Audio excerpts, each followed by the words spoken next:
Welcome. If you've ever wondered how to find your page search history on Facebook using your PC, especially after the latest update, you're in the right place.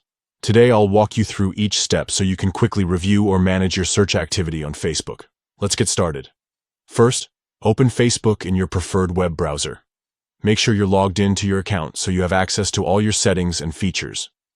Next, look to the top right corner of the Facebook homepage. You'll see your profile photo. Click on it. This will open a drop-down menu with several options. Now, from this menu, select your page by clicking on its name or icon. Once you're on your page, click on the page's profile photo again. This will bring you to your page's main profile area, where you can manage everything related to your page. From here, look for the option labeled Settings and Privacy. Click on it, and then select Settings from the expanded menu. This will take you to the main settings dashboard for your page. On the left side of the settings page, you'll see a list of options. Scroll down and find Activity Log. Click on it.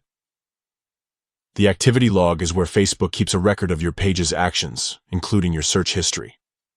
Inside the activity log, look for the section called Your Search History. Click to open it. Here, you'll see a chronological list of all the searches made from your page. You can review past searches, and if you want to clear any or all of them, you'll find options to delete individual entries or clear your entire search history. And that's it. You've now found your page search history on Facebook using your PC, following the latest update. This process makes it easy to monitor your activity and keep your page organized. If you found this guide helpful, don't forget to check out more tips to make the most out of your Facebook experience. Thanks for watching, and see you next time.